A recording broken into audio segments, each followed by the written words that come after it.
Episode 5 में हम लोग लिंक्स को देखते हैं जो कि रिक की पार्टी से मिलने के लिए काफी ज्यादा गहरे पहाड़ों में आए हैं। हम लोग का पास्ट का सीन दिखाया जाता है जहाँ पर लिंक्स ने रिक को कांग्रेचुलेशन किया था पास होने के लिए। वो कहते हैं कि मैं काफी जल्द डिस्चार्ज हो जाऊंगा। तो उसके बाद हम लोग एक साथ बैठकर ड्रिंक पियेंगे और काफी सारी बातें करेंगे। तो रिक कहते हैं कि काफी अच्छा आइडिया है, तुम कहाँ चलना चाहोगे? जिस पर लिंक्स कहता है कि मैं तुम्हारी पार्टी के अंदर काफी ज्यादा इंटरेस्टेड हूँ, तो क्या मैं तुम लोगों से मिलने आ सकता हूँ? ये सुनकर रिक काफी शौक होता है और वो उसे मना नहीं कर पाता है। इसके बाद सीन प्रेजेंट का आता है जहाँ पर लिंक्स कह रहा होता है कि रिक ने कहा था कि मैं सबसे पावरफुल इक्विपमेंट पहन कर आऊं, पर पता नहीं क्यों। इसके बाद अब वो थोड़ा आगे चलता है और अब उसे वहाँ पर एक कैसल दिखाई देता है, जिसे देखकर वो कहता है कि कहीं मैं रास्ता तो नहीं भूल गया और किसी डीमन लॉर्ड के कैसल में तो नहीं आ गया। वो अब घंटी बजाता है और अब बाहर रिक आ जाता है, जिसे देखकर लिंक्स कहते हैं तो फाइनली मैं सही जगह पर आया हूँ। इसके बाद वो लोग अंदर आते हैं जहाँ पर लिंक्स कहने लगता है कि पूरे रास्ते में मुझे कोई भी मॉन्स्टर्स क्यों नहीं दिखाई दिए। तो रिक कहता है कि मॉन्स्टर्स यहाँ पर नहीं आते हैं। ये सुनकर लिंक्स कहता है कि तो फिर तुमने मुझे इतना भारी आर्मर क्यों पहनवाया? जिस पर रिक कहता है ताकि तुम्हारी बुरी हालत ना हो जाए। ये सुनकर लिंक्स काफी कंफ्यूज हो जाता है कि आखिर रिक क्या कह रहे हैं। और अब अगले सीन में वो लोग अंदर आते हैं जहाँ पर रिक अब लिंक्स का वेलकम करती है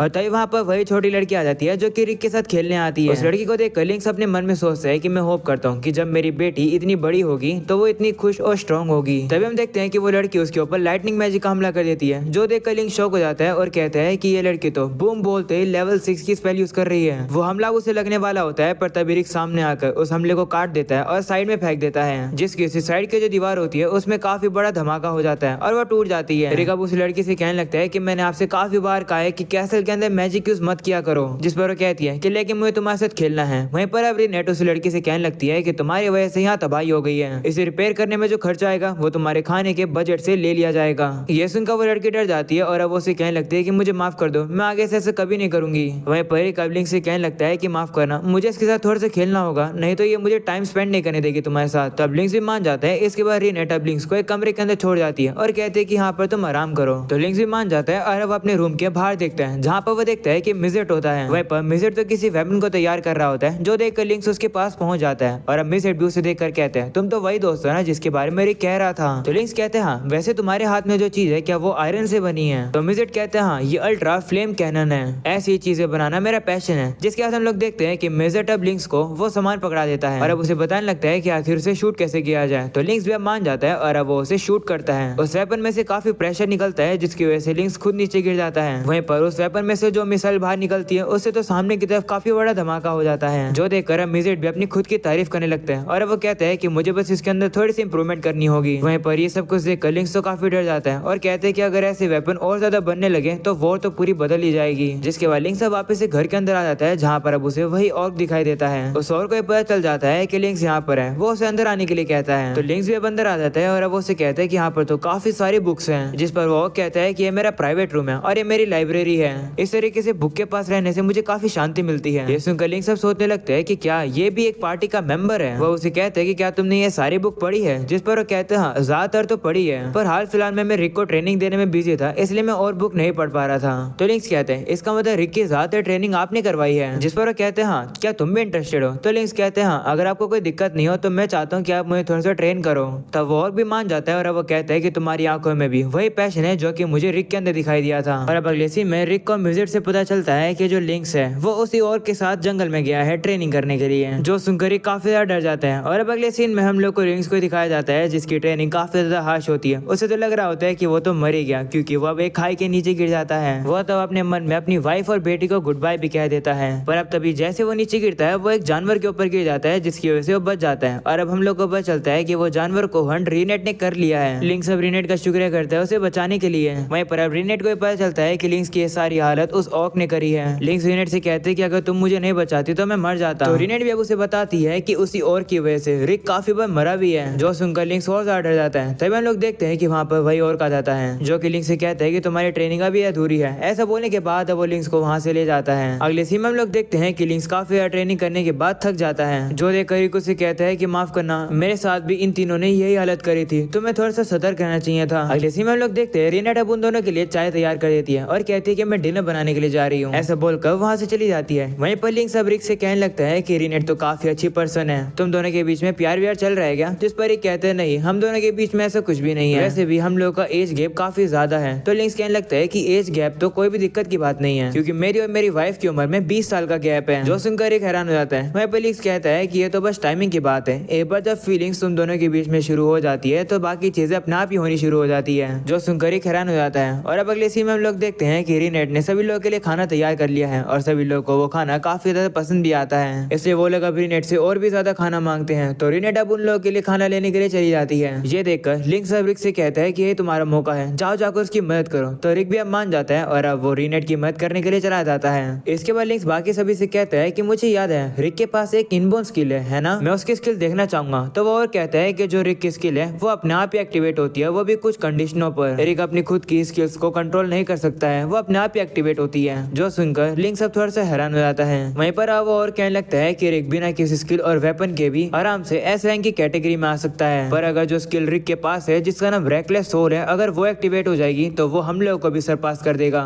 उसकी स्किल इतनी ज्यादा पावरफुल है। इसके बाद वो और कब उससे कहते हैं कि क्योंकि तुम सेंट्रल में काम करते हो मैं तुमसे कुछ पूछना चाहता हूँ। वो बात ये है कि क्या तुमने मैजिक स्टोन्स के बारे में सुना है जिन्हें 6 ज्वेल कहा जाता है। तो लिंक्स कहते हैं वही स्टोन जो कि यामाटो की कहानियों में थी। तो रिक भी अब उसे कहते हैं हाँ हमारा गोल है काइजर अल्सपीड को हराना। वहीं वो और बताने लगता है कि जो 6 ज्वेल है वो मैजिक स्टोन है जो कि एक डोर को ओपन करेंगे जो कि हमें सोर्स स्पायरल में ले जाएगा और वहीं पर काइजर अल्सपीड सोता है। वहीं पर वो मिजेट भी बताता है कि वो जो 6 ज्वेल होते हैं वो 200 ईयर बाद एक्टिवेट होते हैं और क्योंकि अभी हम लोग उनके साइकिल के पार्ट हैं तो वो काफी ज्यादा मैजिक को दे रहे होंगे। रिक भी अब लिंक्स से कहते हैं कि क्या तुमने इन स्टोन्स के बारे में कुछ सुना है। तब लिंक्स कहता है कि मुझे इस कहानी पर विश्वास तो नहीं था, पर अगर तुम सभी लोग कह रहे हो तो इसका मतलब कहानी जरूर सच होगी। मुझे अभी कुछ पता तो नहीं है, पर अगर मुझे पता चलेगा तो मैं तुम्हें जरूर बताऊंगा। ये सुनकर वो लोग उसका शुक्र करते हैं। वहीं पर लिंक्स अब रिक से कहते हैं कि क्या तुम्हारे पास कोई और अच्छी एडवाइस है, क्योंकि रीनेट तो हर काम सारे अकेले खुद ही कर लेती है और वो भी काफी अच्छे से, मुझे कोई सही टाइमिंग मिल ही नहीं पाए। तो सुनकर अब लिंक्स कहते हैं कि नहीं मेरे पास कोई भी एडवाइस नहीं है। अगले सीन में हम लोग गिल्ड में एक लड़की को देखते हैं जो कि कह रही होती है कि मैं अब एक एडवेंचर बन गई हूँ, तो फिर मैं यहाँ सफाई का काम क्यों कर रही हूँ। वो अब कहने लगती है कि मैं मॉन्स्टर्स को काफी आराम से हरा सकती हूँ। तभी वहाँ पर वो और रिक और उसी लड़की के साथ आ जाता है और वो रिसेप्शनिस्ट से कहते हैं कि हम लोग इस क्वेस्ट को एक्सेप्ट करेंगे।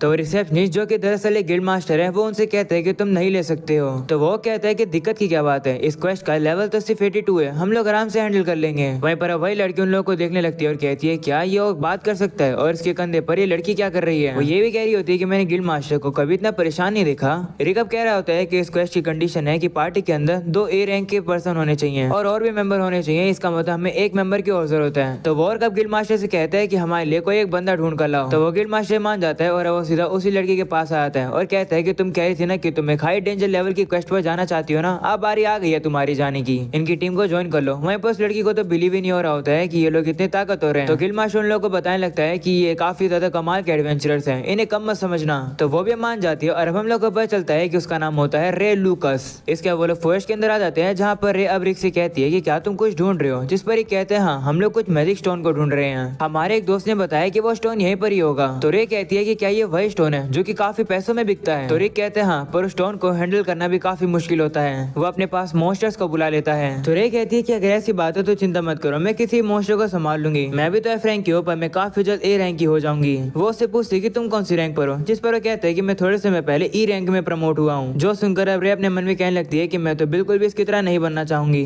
वहीं पर दूसरी तरफ हम लोग को रीनेट को दिखाया जाता है जो कि सोच रही होती है कि क्या रिक और बाकी सभी लोग ठीक होंगे। दूसरी तरफ मिजेट ने अब एक इन्वेंशन किया है जहाँ पर वो एक हवा जैसी चीज का यूज करके रीनेट की स्कर्ट को उठा रहा होता है। वो अब चीजें देखने वाला ही होता है, पर तभी रीनेट को पता चल जाता है और वो उसके पास आ जाती है और कहती है कि तुम्हें क्या कर रहे हो, जिस पर वो कहता है कि ये मेरा नया इन्वेंशन है। वहीं पर अब ये सुनते ही रीनेट उसकी सारी मशीन को ही तोड़ देती है और वहां से चली जाती है। अगले सीन में हम लोग देखते हैं उन लोग के सामने एक वाइवन आ जाता है जिसे देख कर रे डर जाती है और वो पीछे छुप जाती है। वहीं पर वो और आगे जाने लगता है जो देख कर रे कहती है कि क्या तुम्हारे पास कोई प्लान है, जिस पर वो कहते हैं हाँ मैं इसे सीधा मुक्का मारूंगा। ऐसा बोलने के बाद वो सीधा उस वाइवन को मुक्का मार के काफी दूर उड़ा देता है। जो देख कर अब काफी ज्यादा डर जाती है और अब वो कहने लगते है कि तुम्हें क्या कर रहे हो, अगर ऐसा करोगे तो और भी काफी सारे वाइवन्स आ जाएंगे, जिस पर वो कहता है कि मैं यही करना चाहता हूँ। ये सुनकर ये कहती है कि क्या तुम पागल हो गए हो, क्या तुम हम सभी लोगों को मरवाना चाहते हो। वो अब काफी ज्यादा शोर कर रही होती है तो रेक अब उसे काफी दूर लेकर आ जाता है। वहीं पर रे अब काफी बड़बड़ कर रही होती है कि अगर वो वहाँ पर रुकती तो वो मारी ही जाती। तभी अब अचानक से वाइवन आकर अब उनके साइड में गिर जाता है। जो देख कर अब काफी डर जाती है और सोचने लगती है कि क्या हो रहा है। जिसके बाद वो सामने देखती है और वो देखती है कि वहाँ पर से तो काफी सारे वाइवन सब उड़ के इधर आ रहे होते हैं। वहीं अब उसे पता चलता है कि सारा काम तो उसी और का उसी लड़की का है जो कि उन वाइवन्स को उठा कर कहीं कहीं फेंक रहे होते हैं। ये देखकर रे को तो बिलीव ही नहीं हो रहा होता है कि आखिर ये क्या हो रहा है। जिसके बाद अब अचानक से वहाँ पर एक रेड वाइवन उनके सामने आ जाता है। वो रे के ऊपर हमला करने वाला होता है, पर अब जल्दी से उसे साइड में कर लेता है। रे अब उस रेड वाइवन को देखकर डर जाती है और कहती है कि ये तो बिल्कुल एक ड्रैगन है, इसके सामने तो ए रैंक का एडवेंचर भी अच्छे से नहीं टिक पाता है। वहीं पर रिकब रे से कहने लगता है कि तुम जितना जल्दी हो सके यहाँ से भाग जाओ। तो वो कहती है ठीक है, पर तुम क्या कर रहे हो? जिस पर रिकब उस वाइवन के सामने आ जाता है और कहता है कि मैं किसी चीज को चेक करना चाहता हूँ। जो सुनकर रे कहती है कि क्या तुम पागल हो गए हो, तुम काफी जल्द मर जाओगे। तो रिक कहता है कि मैं नहीं मरूंगा, तुम जाओ जल्दी से यहाँ से भाग जाओ। जिस पर वो कहती है नहीं, अगर ऐसी बात है तो मैं भी यहीं रुक कर लड़ूंगी,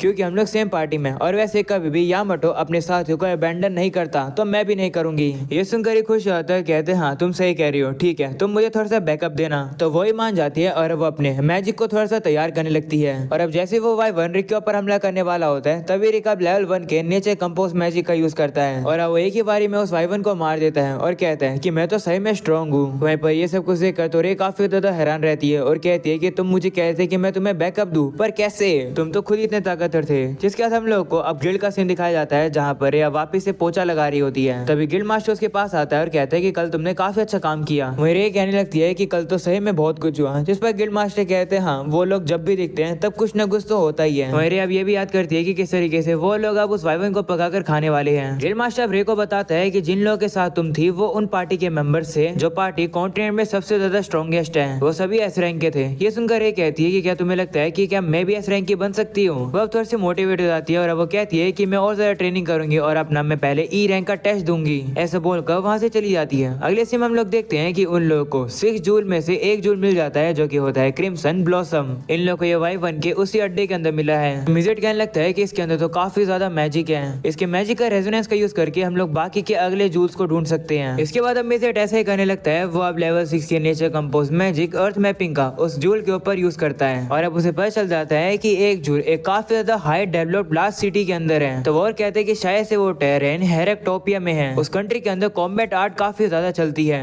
और वहाँ की कोलोसियम काफी ज्यादा फेमस है। जिसके बाद अब हम लोग को उसी कंट्री का सीन दिखाया जाता है, जहाँ पर एक लड़की एक काफी बड़े बंदे को एक ही लात मार के पूरी तरीके से नॉकआउट कर देती है। और अब यहीं पर हो जाता है ये एपिसोड खत्म। पसंद हो तो लाइक कर देना, चैनल पर न्यू हो तो सब्सक्राइब कर देना। मिलते हैं अगले एपिसोड में, तब तक के लिए बाय बाय।